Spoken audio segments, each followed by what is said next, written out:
The National House of Traditional and Khoi-San leaders has condemned what it calls the barbaric, senseless incident where a female MMC Nanziwe Rulashe was dragged by men purporting to be security officers. The incident, which took place in the Amathole District municipality, has drawn much criticism from many sectors. The traditional leaders are calling for urgent action in this particular regard, as well as other matters that relate to gender-based violence. Let's speak now to Nkosikazi Mhlauli, who is the chairperson of the National House of Traditional Leaders. Thank you so much, Nkosikazi, for your time this afternoon.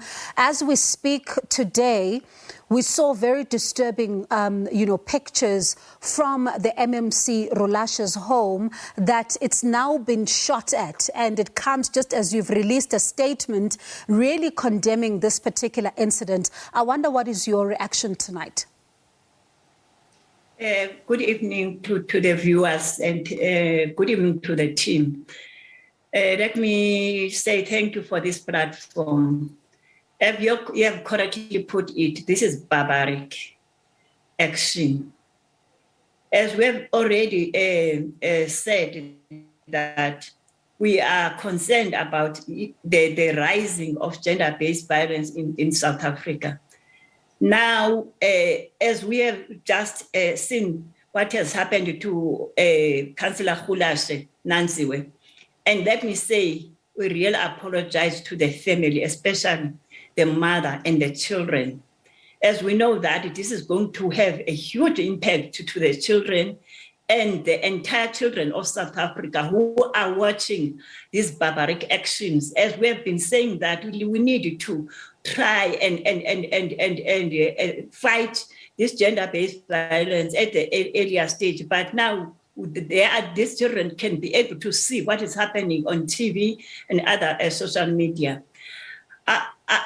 What I can say is just that it's a question to the males or to Amadoda. Is this the way they are thanking us for marching in 1959? Is this the way are they saying thank you to us? Is this the way they are saying thank you to us for bringing them to earth? Those are two questions I'd like to hear from men. And also, I will also suggest that more platforms to be given to men now to answer the questions we're asking, or those who can say and suggest what needs to be done. Because we have done a lot of work. We know that we had a conference and that there is an act that deals with that, and other legislation that is supposed to be assisting us.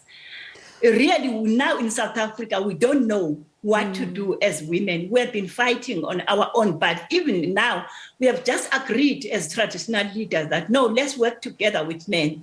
That's why we have had us launching the traditional men's parliaments, because we just wanted to deal with these issues in our communities. Because I do believe that if you can fight this from our communities, because it starts there.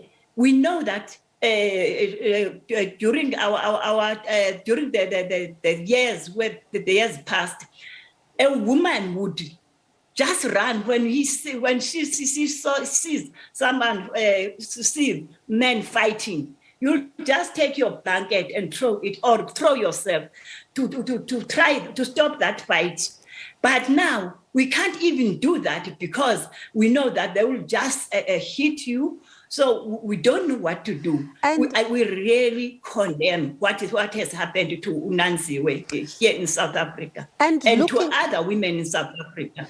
And looking at, that particular footage of the dragging, incident, it's also very problematic. And I think that's the problem also with the fight against gender-based violence, is that there are some women that are also allowing this to happen, because when you look at that video, there's a woman that is purported to be the head of security that is watching these men do this, and in such an undignified manner.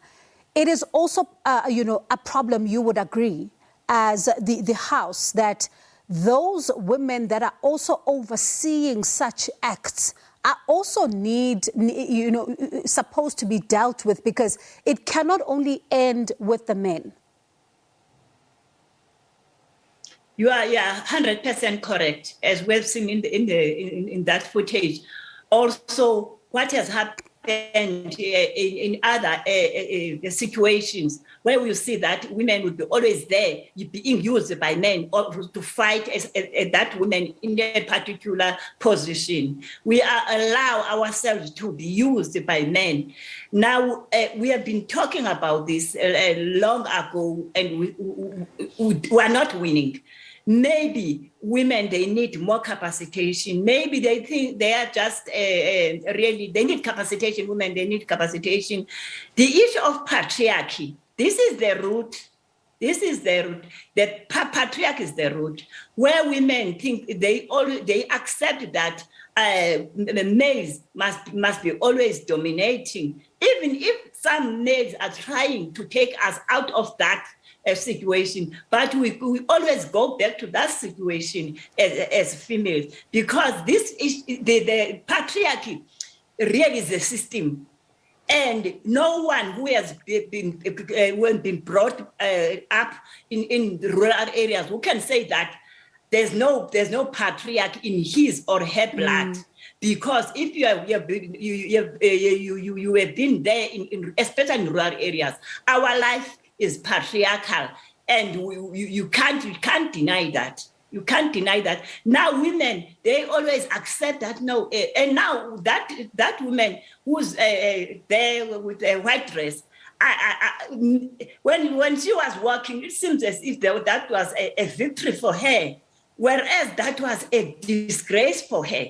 She didn't know that is a disgrace for her when we're looking at her. And as a final question then tonight, as you talk about the patriarchal system and society that you even say, especially, perpetuated in some of these areas that we are seeing in our country, I wonder, how do you begin as a house?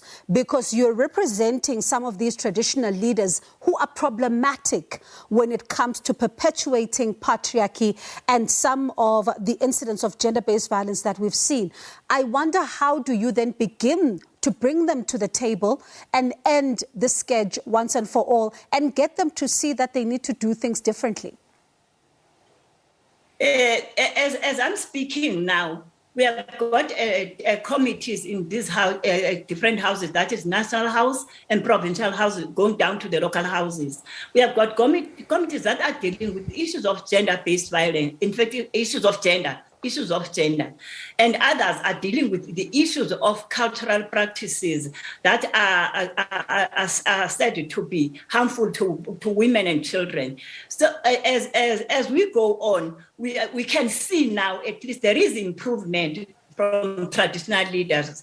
As we can see that, that this space was only for men, but now I'm here as a woman. As we've been saying that also some of the provincial houses are led by women. If we can sit down together and capacitate one another, we can do more.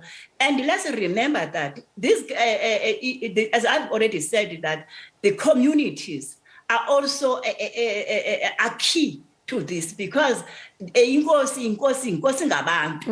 ngabantu. So you can't just decide on your own, but we need to be very strong as traditional leaders, as custodians of culture and customs, and making sure that women are respected and also children are taken care of, because it is clear here in South Africa there's no safe space for women and children. All right. Thank you so much for your time. We do appreciate it. And I do see that we are going to be talking a lot, about this particular issue, especially even when looking at some of the laws that have now been signed to strengthen the fight against gender-based violence, and also some of the work that the House is doing. But thank you so much for your time this afternoon. Siyabonga kakhulu. That's Nkosikazi Mhlauli. She is the chairperson of the National House of Traditional and Khoi-San leaders. Let's check in then with the Weather Center.